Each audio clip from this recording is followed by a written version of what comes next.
Today, we're going to undress and give a new outfit to the Sparks of Magic project recipe.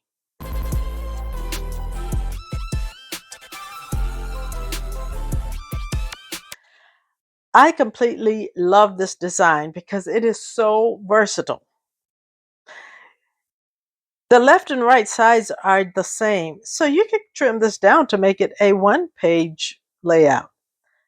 Also, the top and bottom have a lot of symmetry, so you could actually rotate it 90 degrees and create your layout or layouts in this direction. So let's take a look at what we have. From our sketch, we have a band and a band at the top, and at the bottom we have a band again. We also have a border here on top of our lower bands. This project recipe uses two designer papers. It has piece A, B, C, and D that are punched with an edge punch and then scored and folded over. It also has a second designer paper to cut another border with. The rest of the papers are for decoration or for photo mats. As usual, I'm not going to cut the photo mats, and I'll make a decision about the decorative elements after I get my photos on. The main design element of this layout is the fold over punched edge. And I love that technique. I want to do it more often, and I think I'm going to have a lot of fun with it today. So let's get started. So the Sparks of Magic cutting guide calls for two designer sheets of paper. For the moment, I'm just going to focus on designer paper number 1 because the use of designer paper number 2 is to punch a couple of edge borders. I'm going to hold off. I may have a scrap as opposed to cutting into a brand new sheet of paper. And of course, I don't cut the mats because my photo configuration is more often than not totally different from what the design in the project recipe is. I've selected my background paper to be these two sheets of paper from the Totally Tonal Beige collection. For the borders, I selected this tonal paper here with some splatters of color in greens and burgundy, reds, and orange to be the top and bottom of the border. And this paper came from the Fresh Focus Designer Paper Pack from 2022. I'm going to be using the Bridge and Trees Border Punch. The project recipe was originally made with the Border Maker cartridge, and so the punch will be larger with this punch than what you get with a Border Maker cartridge. So I'm going to be making a few compensations here. Also, this punch has a direction. We don't want our trees pointing downward. So I'm going to be making compensation for that as well. But this is such a very beautiful punch. So here are the changes that I'm going to be making.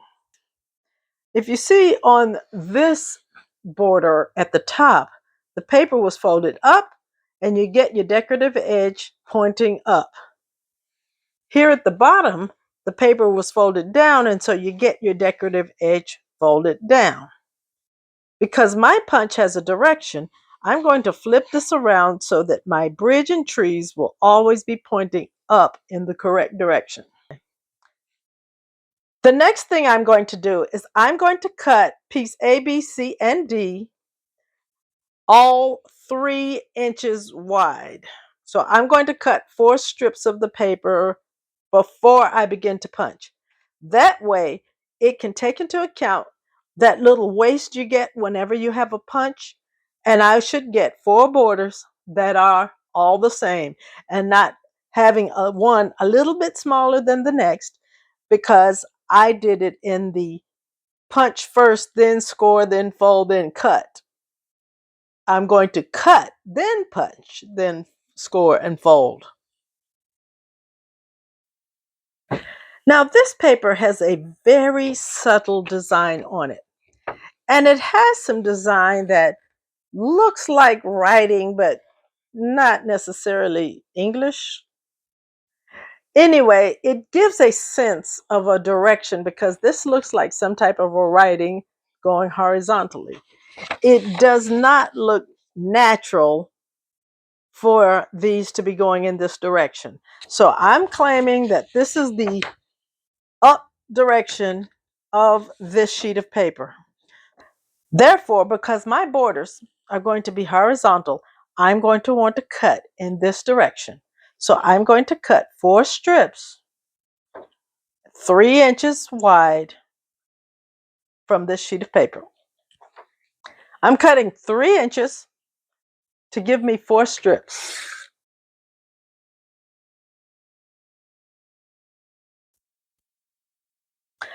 Now I'm about to punch my paper.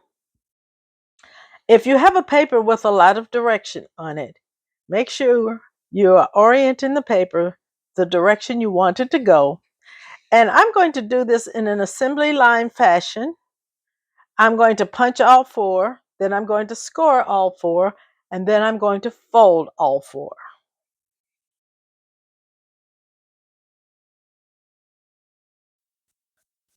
This punch makes a beautiful border.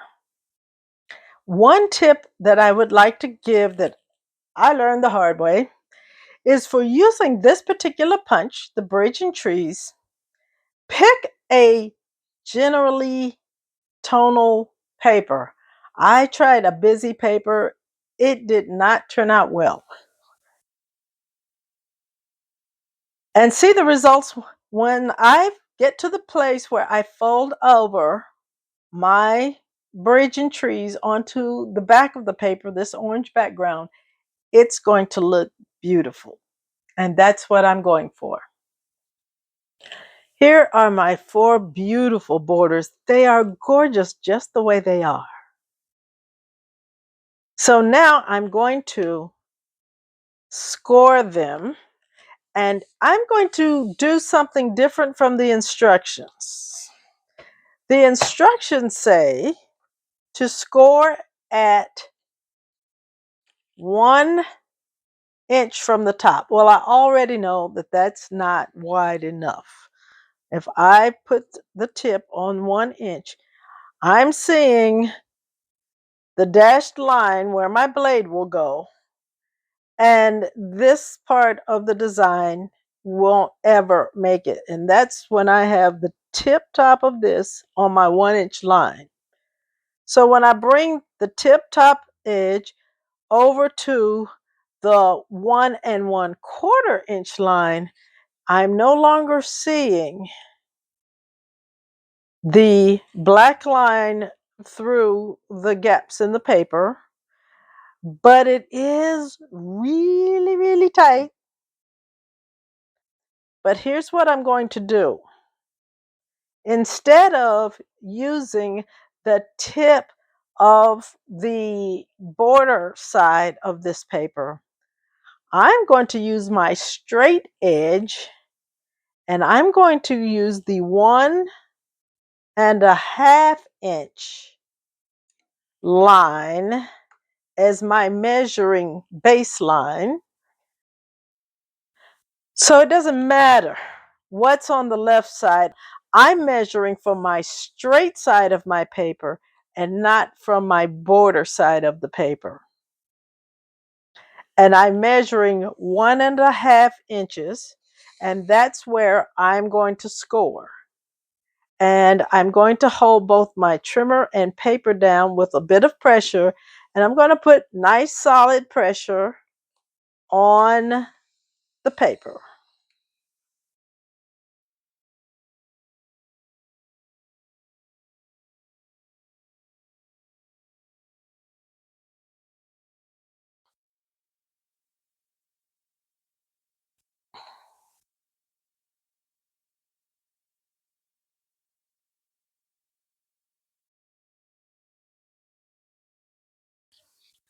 So I am now able to see my score.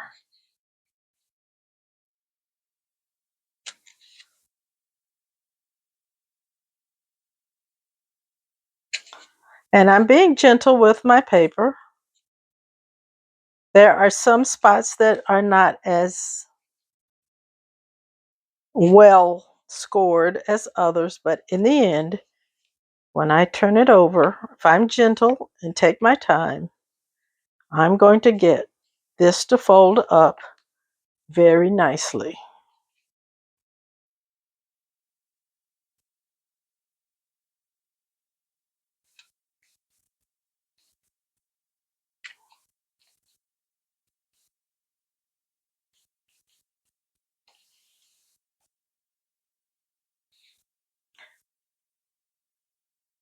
And I think that that looks beautiful. Now I'll do the other three. So I now have all four of my borders folded up. And so I'm going to pull out the repo and adhere them down. I'm going to use my silicone mat and put lots of repo, and I even have some spare over there because I've got a feeling I'm going to need it before I'm done.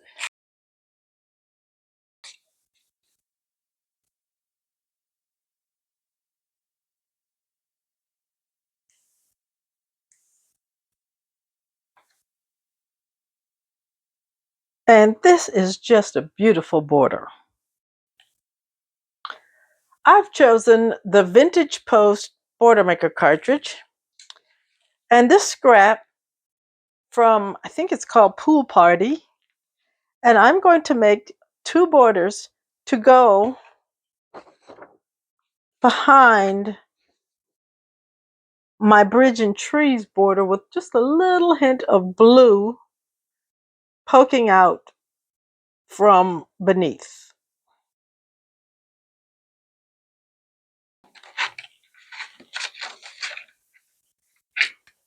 I'm going to cut this border at 1 inch, which is a very generous amount because only a small amount is going to peek out.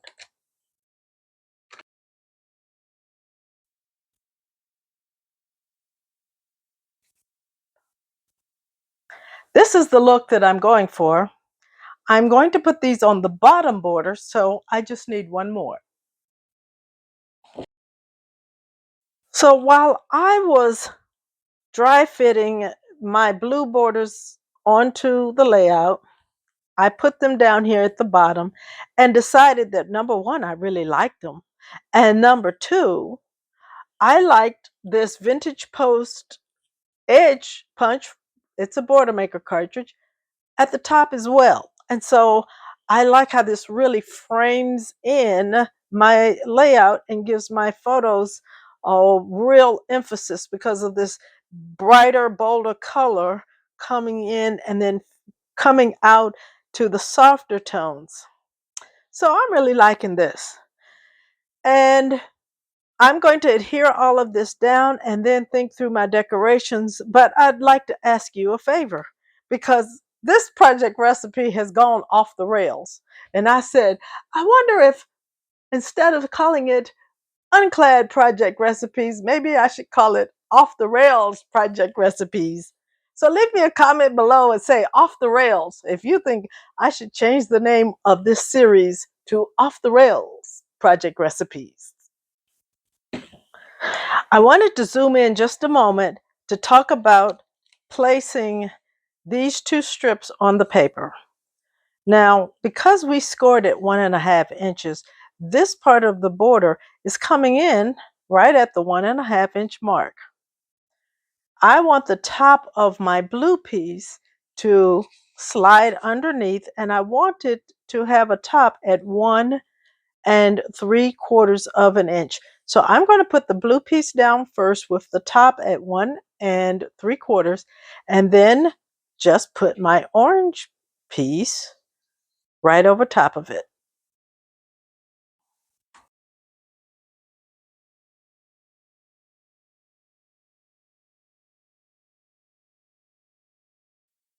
And this makes a lovely border. So I'm going to adhere all 4 down. And this is our finished layout. I pulled from a variety of embellishments and sticker sets. I'll try to go through some of them. From Vintage Chic, I got this round element and this little ticket tag here, as well as this journal spot and this ticket tag here. From Retro Vibes, I got this smiley face. It had a rainbow coming out of it. I cut the rainbow off. From Bright Delight, I got this camera, and it's actually on foam. And while foam isn't one of my favorite embellishment types, I am trying to use that setup. And so I felt the camera went beautifully on this layout. And from Warm Tonal Words, I got the title This Moment. And to finish off my clusters, I used the Spring Blooms Punch.